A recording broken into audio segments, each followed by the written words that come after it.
Kapag sinabing GoPro, alam naman talaga natin na ito talaga pinaka the best na action cam na gagamitin mo, lalo na sa pag-motovlog. Pagdating sa video, makasama talaga ang quality at stabilization ng mga GoPro. So guys, bali bili nga pala natin sa camera natin ay 5,000 lang. Tapos walang masyadong kasama accessories. Sa linaw at ganda ng camera ay talagang sulit na sulit ka na rito.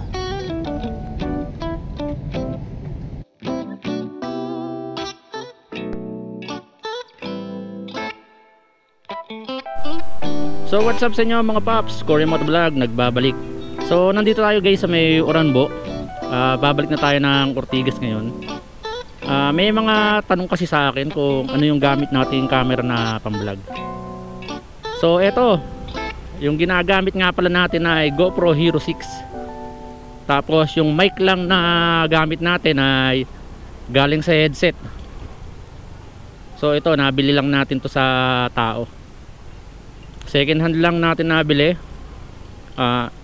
Maayos pa naman siya. Taga Antipolo yung may-ari nito.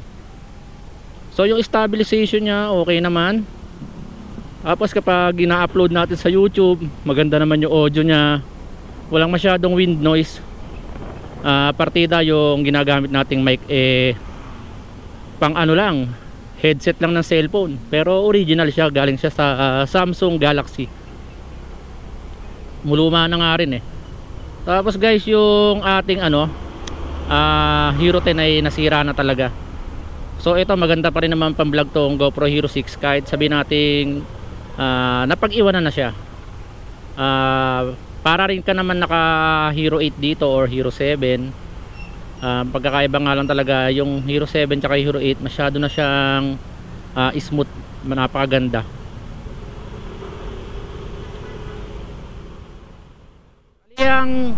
So guys, bali bili nga pala natin sa camera natin ay 5,000 lang. Tapos walang masyadong kasama accessories. Yung stock case niya lang. Tapos floater at saka wala lang, isang battery. Kasi ang benta niya talaga rito ay 6,000. So natawaran natin na 5,000. Tapos shoutout nga pala kay Maxi, yung nakipag-swap kasi ako ng battery, GoPro Hero 10 na battery. Sinuwap ko dito para sa pang Hero 6. Binigyan niya ako ng 3 battery na may kasama pang charger. So napakabait mo. Shoutout sa iyo sir. Kung napapanood mo yung vlog ko na Cory Motovlog, kinukumusta kita.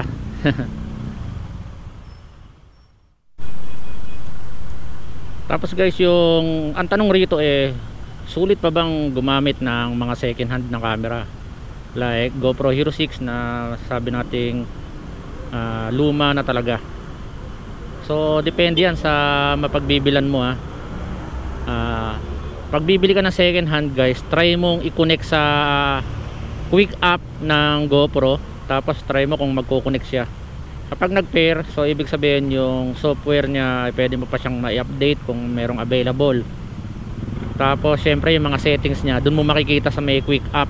Doon mo siya mababago. Pwede rin naman sa unit, kaya lang ibig sabihin kapag na-connect mo siya sa sa quick app, ibig sabihin maganda pa talaga. And then pangalawa, pag bibili ka ng second hand, magdala ka ng mic adapter kung meron kang mic adapter guys.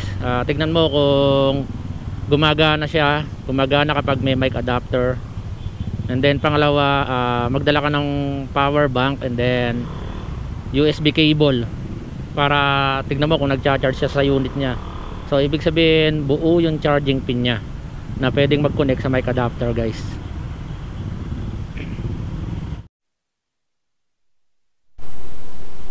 So kumusta naman yung stabilization niya? Para sa akin yung stabilization niya ay medyo okay na rin. Kasi guys, nanggaling talaga tayo sa GoPro Hero 10. Alam naman talaga natin na may hyper smooth siya pagdating sa stabilizer. Napakaganda ng Hero 10. Pero dito okay naman siya. Pwede mo pa rin naman gamitin pang cinematic. Medyo alalay nga lang sa tawag dito sa may stick niya, yung selfie stick. Medyo control mo pero at least yung stabilization ng camera mo ay goods na rin masasabi. Tulad nito, nagmo-motovlog tayo kasi may mga upload na tayo sa YouTube na makikita nyo naman na okay yung stabilization nya. Tapos yung image nito tsaka yung pixel or yung masasabi natin kung ilan pixel ba to, more than 1080p, meron ata itong 2.7 at saka 4K na ano, na megapixel ba tawag.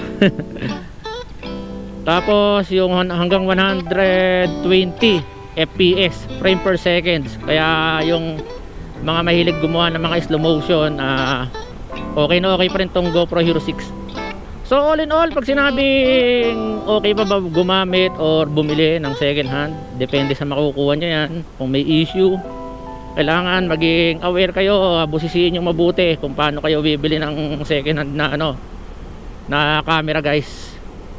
So nandito tayo sa may Tektite, balik na tayo na office. So sa nagtanong kung ano yung gamit natin camera ngayon, GoPro Hero 6, at ito ay second hand lang natin nabili.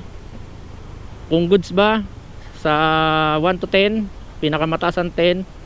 So ma-rate ko to ng hanggang 8 masasabi ko, kasi di natin alam kung may diferensya ba yung mga battery, kasi madaling maglobat.